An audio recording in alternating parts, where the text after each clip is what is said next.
Bon, Water Dream était une question que nous posait Axor de manière assez intéressante. La question était de rêver un peu un environnement de salle de bain d'une manière assez sensuelle. Et nous, on a une réponse qui nous caractérise.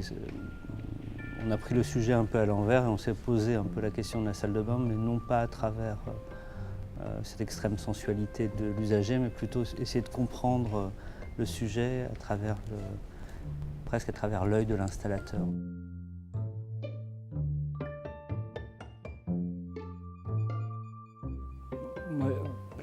Je pense que dans la collection, déjà, je crois qu'on n'a pas essayé, on n'a pas voulu prendre parti sur des manières d'utiliser, de contrôler l'eau.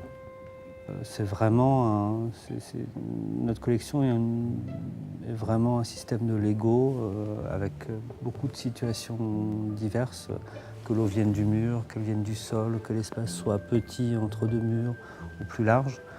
A priori, les 80 objets qui composent cette gamme permettent de s'ajuster assez précisément à des types d'organisation, à des types d'espaces divers. Qui ne dit pas vous avez besoin de ça ou de ça. Il y a ici une forme d'abandon de notre part de la finalité. C'est-à-dire qu'en fait, nous, on propose un alphabet et la phrase qui sera écrite quand quelqu'un décidera de sa salle de bain. Donc il y a une forme aussi d'hyper-variabilité. Dit d'une autre manière, je crois que ce qu'il y a d'intéressant, c'est que quand on est en face d'un ensemble de possibilités, on se retrouve face à une question. Et cette question, c'est dans le fond, comment est-ce que je veux utiliser l'eau? Et je pense que cette question est salutaire parce que dans le fond, quand on a des réponses un peu stéréotypées, on ne se pose plus la question de qui on est, qu'est-ce qu'on veut, comment on utilise les choses. Et là, c'est vrai que, a priori, quand on s'adresse à cette collection, il faut peut-être se poser la question de qui on est et comment on veut vivre un petit peu. Je pense que à l'origine, cette collection elle est dirigée avec une idée de sérénité et de l'autre côté, avec une idée de grande pertinence dans sa capacité à être installée.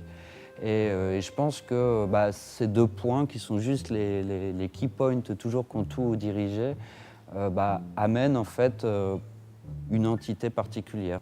Non, je pense qu'il y a une forme de sensualité assez claire dans cette collection, d'une recherche de réponse à un service qui est vraiment pris en compte, et une recherche de simplicité, une double simplicité, une simplicité dans l'installation, dans la facilité des choix, les opportunités et une simplicité de dessin. C'est vraiment une recherche de justesse dans le contexte de la salle de bain, quelque chose de doux, de sensuel, de délicat, de chaleureux, pas d'angle droit ou très peu, et en même temps une forme de sérénité, une recherche entre guillemets d'élégance, une forme de légèreté, d'évidence. Voilà. Si on regarde les vasques, par exemple, le point de départ, c'est autour d'une vasque, naturellement, on a un certain nombre d'objets humides qu'on a besoin de poser. Il faut les poser sur quelque chose qui va recueillir l'eau pour pas... en même temps, ces objets sont relativement divers. Il n'y a pas une forme de savon standard, heureusement. Et donc, en fait, à un moment, on se dit, est-ce que ça serait pas bien d'intégrer des tablettes? Puis ces tablettes, en même temps, doivent être un petit peu versatiles. Elles ne doivent pas dire tu mets ton savon à gauche ou ta brosse à dents à droite. Et comme ça, en fait, le dessin de la vasque émerge naturellement.